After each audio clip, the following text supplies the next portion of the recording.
আসসালামু আলাইকুম। তো আজকে আপনাদের সাথে শেয়ার করব 40 বডির কামিজ কিভাবে কাটিং করবেন সেটি আপনাদের দেখিয়ে দিব। তো তার জন্য ভিডিওটি প্রথম থেকে লাস্ট পর্যন্ত দেখবেন, তাহলে ইনশাল্লাহ আপনারাও কাটিং শিখতে পারবেন।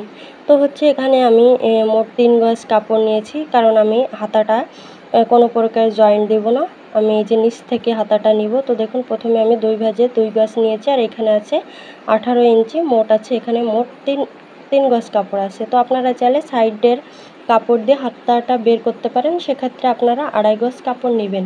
তো এখানে হচ্ছে আমি প্রথমে 4 পার্ট করে এখন আমি হচ্ছে এই যে কাপড়টি মেপে নিচ্ছি। এখানে আমি 45 ইঞ্চিতে দাগ দেবো, আর নিচে আছে দেখুন 9.5 ইঞ্চি, এখানে 2 ভাঁজে কাপড় আছে। তো এটা দিয়ে আমি হাতাটা বের করব। তো দেখুন এই সাইডে কিন্তু বন্ধ পাশ। তো আমি প্রথমে ঝুলের কাপড়টি নিয়ে এই যে সেলাই সহকারে নিয়ে তারপরে কেটে নিব, কারণ এই যে এখানে যে ফুলটা, তো দেখুন এটা দিয়ে আমি হাতা বের করব, এটা আমি পরে দেখিয়ে দিব। এখন কাপড়টি সম্পূর্ণ মেলে এই ফুলটা আমি ঘুরিয়ে নিব। এক সাইডে কিন্তু উল্টা ছিল, আরেক সাইডে ঠিক ছিল। তো সেটা আমি ঠিক করে এভাবে করে দুটি ভাঁজ দিয়ে এই যে কাপড়টা সুন্দর করে বিছিয়ে নিচ্ছি। এখন আমি নিচে যে ঘেরের মাপটা, তো সেই অনুসারে এভাবে করে ভাঁজ দিয়ে নিব। তো দেখতে পাচ্ছেন এখানে আমি 13.5 ইঞ্চি অনুযায়ী কাপড়টি ভাঁজ দিয়ে নিচ্ছি। তো আপনারা যতটুকু নিচের ঘের নেবেন, তো সেই অনুসারে কিন্তু কাপড়টি ভাঁজ দিয়ে নেবেন সুন্দর করে। এখানে 4 পাট কাপড় আছে। তো দেখুন আমার সাইডে বন্ধ পাশ, আমার অপোজিট সাইডে আছে খোলা পাশ। তো এখানে হচ্ছে উপরে আমি 1/2 ইঞ্চি সেলাই মার্জিনের জন্য নিব, নিয়ে এভাবে করে স্কেলের সাহায্যে দাগটি টেনে নিব। তো এরপরে এই দাগের নিচ থেকে টোটাল লম্বা নিব হচ্ছে যে 43 ইঞ্চি, আর আমি 1 ইঞ্চি নেব সেলাই মার্জিনের জন্য। আপনারা আপনাদের মেজারমেন্ট অনুযায়ী লম্বার মাপটি কম বেশ করে নিতে পারেন।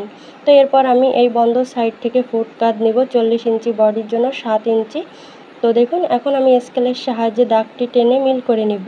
তো এরপর উপরে যে দাগ দিয়েছি দাগের নিচ থেকে হচ্ছে আমি এখানে 6.5 ইঞ্চিতে নিয়েছি আরমোলের জন্য। তো দেখতে পাচ্ছেন এটা হচ্ছে 40 বডির জন্য পারফেক্ট মাপ। তো এরপরে দেখুন আমি এই 2 দাগের মাঝ বরাবর দাগ দিব, আর এই কর্নার থেকে এখানে এই যে কোনা করে 1.5 ইঞ্চিতে দাগ দিয়ে এভাবে শেপ টেনে মিল করে নিব। আর যেহেতু আমি সামনে পেছনে এই যে ছোটো বড়ো করে দেব গলাটা, তো তার জন্য আমি এখানে 1/2 ইঞ্চি তালপাট কেটে নিব। তো এরপরে আমি গলার পাশে এখানে 2.5 ইঞ্চি নিচ্ছি আমি গলার এই যে বক্রম দিয়ে, এটা আমি 3 ইঞ্চি করে নিব, অর্থাৎ 6 ইঞ্চি। আর গলার লম্বার মাপটি আপনারা আপনাদের মেজারমেন্ট অনুযায়ী কম বেশ করে নিতে পারেন। তো আমি গলাটি এখন কাটবো না, এটা আমি পরে কেটে দেখিয়ে দিব। তো এরপর উপরের দাগের নিচ থেকে হচ্ছে এখানে আমি যে দেখতে পাচ্ছেন সাইড ফাড়ার মাপটা নিয়েছি, এখানে 20.5 ইঞ্চি। তো দেখতে পাচ্ছেন এখন এই 2 দাগের মাঝ বরাবর নিব কোমরের জন্য। তো দেখুন এখানে 7 ইঞ্চিতে দাগ টেনে স্কেলের সাহায্যে আমি দাগটি মিল করে নিব।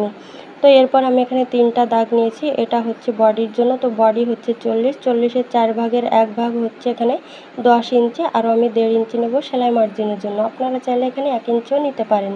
তো এরপর কোমর হচ্ছে 35-35-এর 4 ভাগের 1 ভাগ হচ্ছে 9.5 ইঞ্চি। তো দেখতে পাচ্ছেন আরও আমি 1.5 ইঞ্চি নেব সেলাই মার্জিনের জন্য। আপনারা চাইলে 1 ইঞ্চি নিতে পারেন।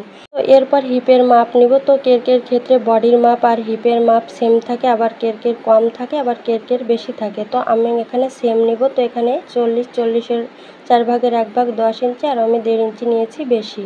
তো এরপরে আপনাদের যদি 38 ইঞ্চি বডির নিচে হয় স্কেলের দাগটি এভাবে করে দিবেন, আর 38 ইঞ্চির উপরে হলে আমি যেভাবে করে স্কেলের দাগ দিচ্ছি এভাবে করে দিয়ে নেবেন।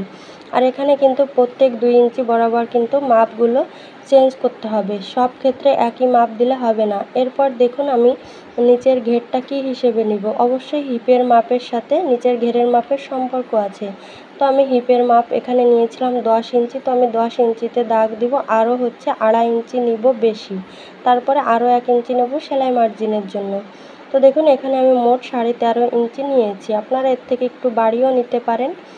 তো দেখুন এভাবে করে যে স্কেলের দাগ দিয়ে আমি স্কেলটি সোজা করে নিচ্ছি।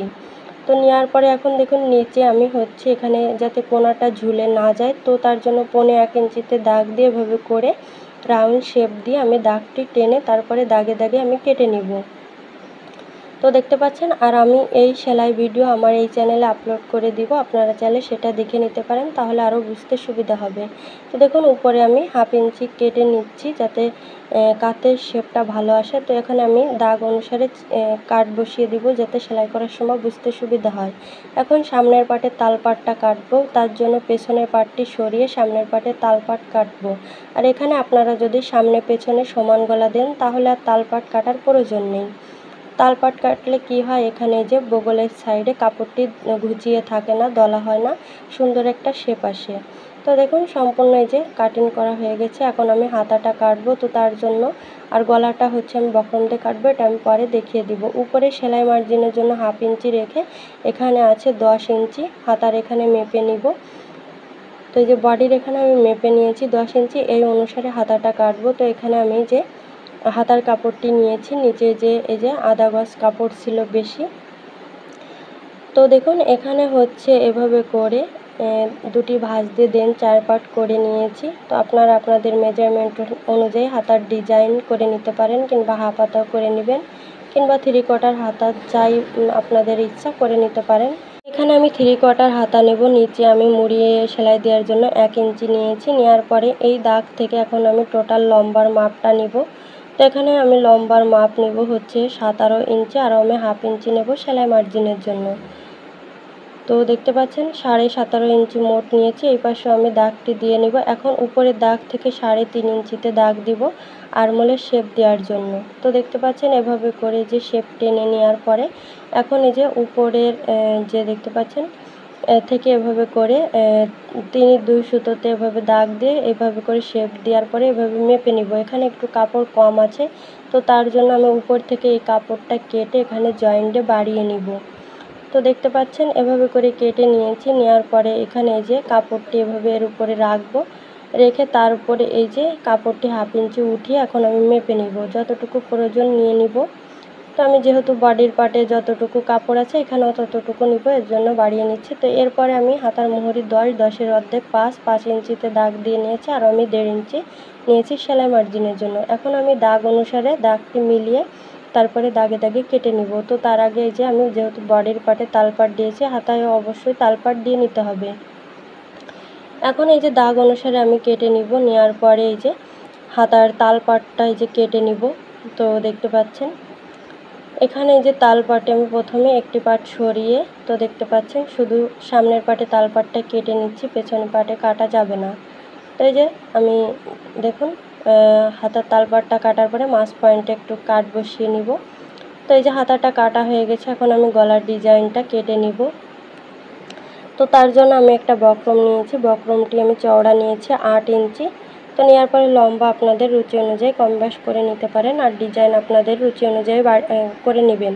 তো এরপরে দেখুন আমি গলার পাশে এভাবে বন্ধ সাইড থেকে 3 ইঞ্চি নিয়েছি, এভাবে করে সোজা করে দাগ দিয়ে নিব। আর গলার লম্বাটা আমি 7.5 ইঞ্চি নিয়েছি। নিচের দাগ থেকে 2 ইঞ্চি উপরে একটা দাগ দিয়ে এভাবে করে দেখুন রাউন্ড শেপ দিয়ে একটা পান পাতা শেপ দিয়ে এভাবে করে দেখুন সাইডে 1.5 ইঞ্চির মতন নিব। নিয়ে আমি যে রাউন্ড শেপ দিয়ে এখন আমি কেটে নিব। তো আপনারা আপনাদের রুচি অনুযায়ী গলার ডিজাইনটা করে নিতে পারেন। তো এভাবে করে এখন আমি দাগে দাগে কেটে নিব। তো একই নিয়মে হচ্ছে আমি যে পেছনের গলাটিও আমি কেটে নিব। তো দেখতে পাচ্ছেন এভাবে করে আমি এখানেও আমি যে 3 ইঞ্চি চওড়া নেব গলার পাশে। তো এখানে আমি দাগটি সোজা করে নেব, আর গলার লম্বাটা নেব হচ্ছে 4.5 ইঞ্চি। নিয়ে এভাবে করে দাগ টেনে এই কর্নার থেকে 1 ইঞ্চিতে দাগ দিয়ে এভাবে শেপ টেনে মিলিয়ে নিব, রাউন্ড শেপ দিয়ে সাইডে 1.5 ইঞ্চির মতন নিব। নিয়ে এখন দাগে দাগে কেটে নিব। আর আমি এই কাটিং ভিডিও এই চ্যানেলে দিয়েছি, সেলাই ভিডিও আমার এই চ্যানেলে আপলোড করে দিব, সেটা আপনারা দেখে নিতে পারেন। আজ এই পর্যন্ত, সবাই ভালো থাকবেন, আমার জন্য দোয়া করবেন। আল্লাহ হাফেজ।